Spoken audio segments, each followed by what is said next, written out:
Hey guys, this is Probable171, and today we're continuing our ranking of the Skywalker Saga, where we're ranking all 9 films, episodes 1 through 9. This will be number 8. If you saw my last video, you'll know that number 9 on my list was Last Jedi, which is definitely at the bottom of my list by a far margin. Today we're going to be looking at number 8, which is The Rise of Skywalker. Now, I just did a review of Rise of Skywalker not long ago, and I really don't want to go through all that again. So I'm going to try to do the Cliff Notes version of that, so this video will only be 10 minutes long. Which is basically, I didn't mind Palpatine coming back. I thought the way they brought him back was crap, especially since we don't get a real clear explanation of it, but I think it's crap. I think all the bit with Rey's heritage and crap, and chronologically doesn't even make sense. I try to work the math on that. When she would have been born, when her parents would have been born, what was going on at the time. It doesn't make sense. It doesn't add up. And that sums up this movie as a whole. This is a movie that the more you think about it, the more it doesn't make sense. Let me come back to that. I like the stuff with C-3PO. I did enjoy C-3PO in the movie. He's one of my favorite parts of the movie. I'm glad he got some love in this movie. He's got some very emotional and very humorous bits in this movie. I thought the actors did a fine job. As much as I don't like Palpatine being back, Ian McDiarmid is always great as Palpatine. So it is nice to see him play the role one more time. The visuals in the movie look really good. Some of the cameos in the movie were really good. I was really happy to see Wedge. I love Wedge. Spoiler alert. Spoiler alert. But overall, I have problems with this movie. It's a good movie. I give it a 6 out of 10, a 7 out of 10. I like the movie, but it's very much one of those movies.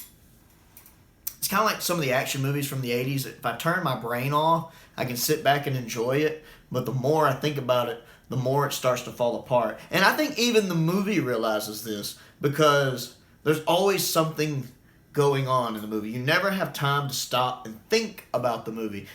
Every time something happens and you kind of are like, wait a minute, that something else happens, you're like, ooh, so it's kind of, well, wait, that doesn't make any sense. Why is there a dark version of her in there? Oh, look, she's fighting Kylo and he's pissed her off. Ooh!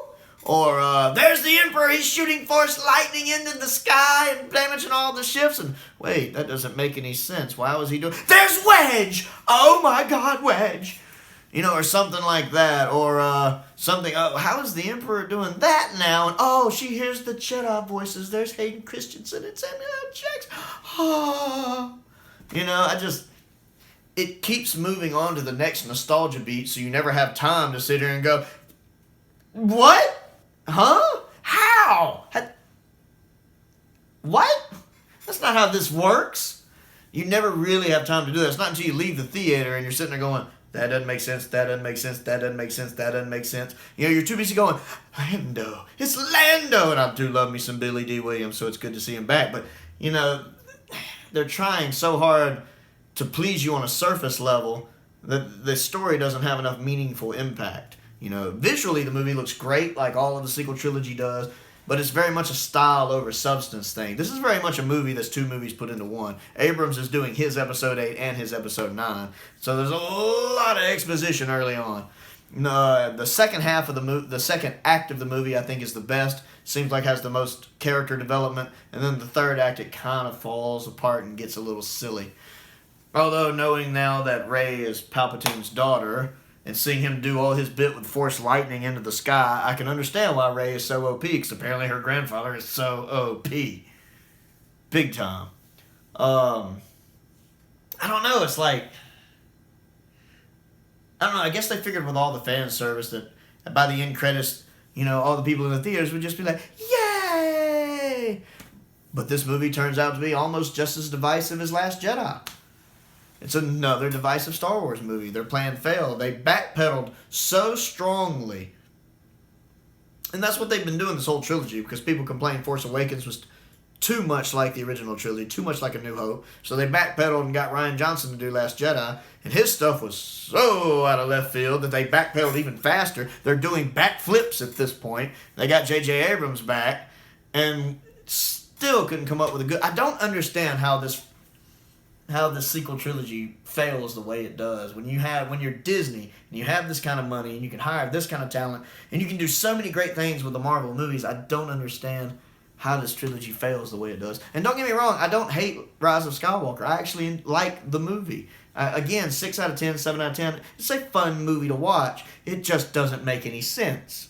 There's too many things in this movie that the more you think about, the more it falls apart. Here's a comparison for Star Trek fans of the original Star Trek series. Here's a reference for you. Trying to make sense of the Rise of Skywalker is like playing Fizbin and understanding it. That's what you're doing when you're watching this movie. It is a good movie, but it requires too much of me having to fit things into my head. I don't like any kind of movie where I have to purposely adjust things in my head canon to make it work. Also, any movie, not just any movie where I have to read something external from the movie or look at something external or watch something external to know what's going on fully is bad. You know, well, what about this doesn't make sense? Oh, they have a comic that explains that. Well, this doesn't make sense. Oh, they have a video game that explains that. This doesn't make sense. Well, they have a novel that explains that. If I have to go outside of your movie to make your movie work, then your movie has screwed up. That's the great thing about the original trilogy is each movie is self-contained, and the trilogy is self-contained. I don't have to read a book to understand what's going on in these movies. Whereas in today, you know, if I want to know some random character's thing, I got to look at a book.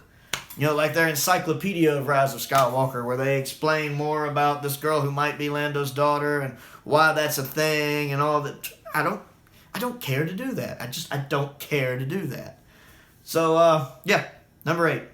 That's where it falls on the list. It is a nice movie. It's a fun movie, but it's not a well thought out movie. And you can tell that a lot of the ideas for this movie were decided on after Last Jedi came out and as a response to the backlash from Last Jedi, especially when it cost them so much money with Solo. Because I'm convinced it's the Last Jedi backlash that caused Solo to fail at the box office, and that they were really in damage control mode with this movie. So yeah, number 8. Don't forget to check out my other channel, Another Sci-Fi Guy, where I check out other sci-fi related content, Star Trek, Babylon 5, Doctor Who. I'm a huge Doctor Who fan. And most importantly, thank you for watching.